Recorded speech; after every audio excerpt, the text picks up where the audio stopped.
First of all, I'm shit on every instrument, so that needs to be made perfectly clear. I'm not a good player on any instrument at all, including keyboard or anything else that I get labelled as, because I'm not really a pianist or a keyboardist. I initially started on guitar, and then I played bass because I wasn't good enough on guitar.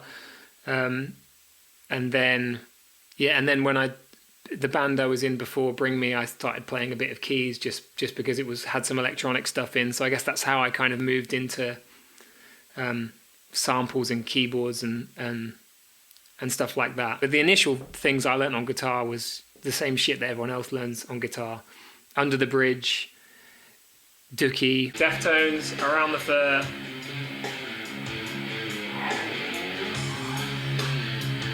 This is one of those riffs that is like unrepeatable, I find. Just that like doing, it's just so iconic and it can't be done again. I really see us as like, we are that type. We're a new metal band, in my opinion. You know, we're not really, obviously we're a little different and there's a lot of different influences and stuff, but we're definitely like the equivalent of that era because we grew up on it. I was in a band before Bring Me called Worship that was kind of like mournful rock.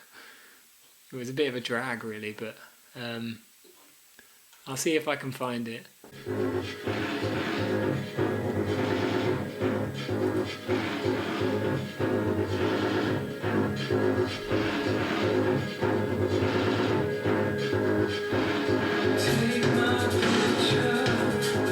I guess it's kind of like Radiohead-y, but with real drums, kind of gritty, choppy synths, which is something that we still kind of do.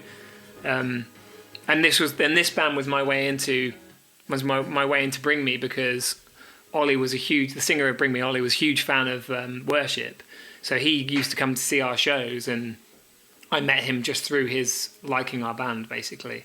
The first things we did were some of the things that made it onto, well, it was Sempiternal, really. Ollie initially asked me to come up and just do some electronics on their album, so I was like, okay, cool, I'll give it a go, and went up to Sheffield, and we just spent a couple of days writing, and it went really well.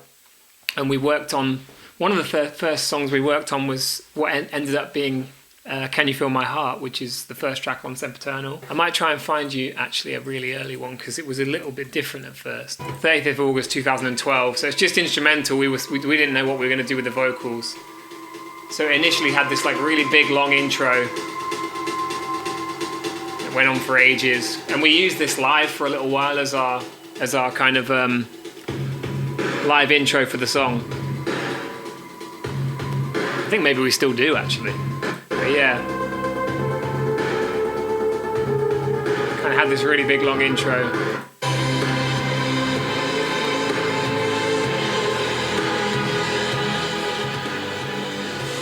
So at this point it didn't have the kind of like, we didn't have that hook yet. It was just chords. That came later on. I think that might have been Ollie's idea, that we needed some kind of hook, and the actual that came from a chopping of his vocals. So it would have been at some point during the writing process that we just took one of his "Can you feel my," kind of just pitched it round. So yeah, that was one of the first ones, and a track called And the Snakes Start to Sing was another one that we did in that first weekend, I think, in the first 3 days. At that point, I barely even knew them, and I definitely wasn't going to be like in the band, so I was just kind of helping out. And then as that progressed, it was just like obvious I was going to kind of be in the band, I guess. No one really asked me. It was just like I kind of invited myself, I think. Sempiternal had quite a lot of production, I think, because I was new and I was really just flexing and trying to get as many sounds and shit as possible on there. So I always really like this. I'm just thinking about it now as you've asked me. I'm gonna have to just go off Spotify. I know it's really bad, but like I don't even have any of these songs on my computer. So in the middle of House of Wolves on Sempiternal, there's this kind of like a scream that's like, "Bah!" And it kind of goes like, it's been chopped up. It goes like, "Bah!" Does this like a little tune in the scream, and I just thought it was quite cool. You might be able to hear it now here. It comes in now.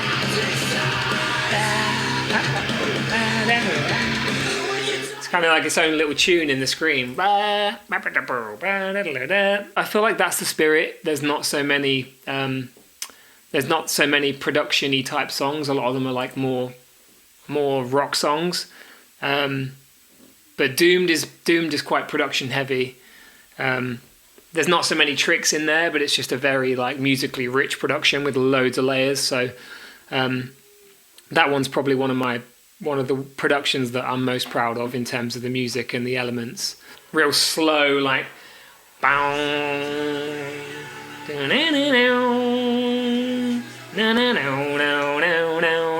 we were listening to a lot of Arctic Monkeys at the time. Blinded by the Lights by the Streets has this kind of like amazing synth that's just really, really cool. This is kind of what was influenced the Doomed verse. That's the one. Oh. How did he not find a baggie with his hand in my shoe? So that kind of like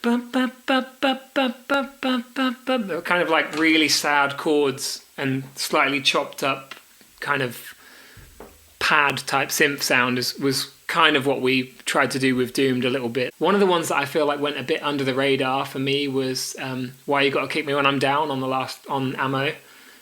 It was never a single, and it's like track 9 on the record, so obviously it's never going to get like quite as much attention, but I thought this was really cool production. Like this, that kind of with the like almost hypnotic loop. I can show you the track that kind of influenced that. It's the opening track on Stormzy's record. That kind of like kind of loop, a bit spooky, a bit creepy loop throughout the whole song. Just having that kind of like constant twinkly, loopy, eerie sound going on while the beat's going kind of influenced that. When I look back to these tracks, I remember that there was obviously like, there's like 10, 15, 20 different influences, different songs that we've been like, oh, we should take something like that, and they all end up just going through this kind of like mashup process where you forget, and then it just becomes a song. Kingslayer, I would say, is a highlight for me, just because of the way we managed to get baby metal into there, and it feel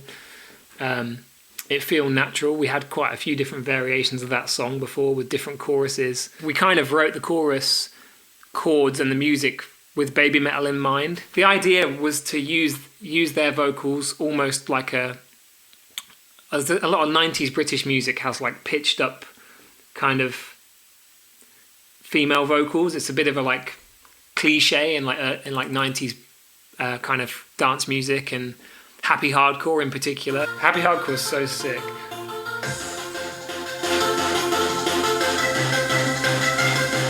It's this kind of stuff. And it all has this kind of like, the second verse of the track, we just went full happy hardcore, so you'll hear it here. I'm proud of the way we managed to get them on it and still give it a real kind of like, it kind of feels like one of their songs and a bit like them, but it also feels like really kind of reminiscent of a different era, but also feels kind of futuristic to me. It's kind of hard. There's a lot of different things at play.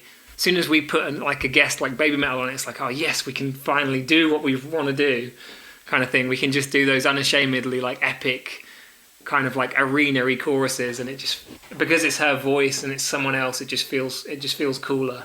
So yeah, that was a chance for us to like kind of push those buttons a little bit.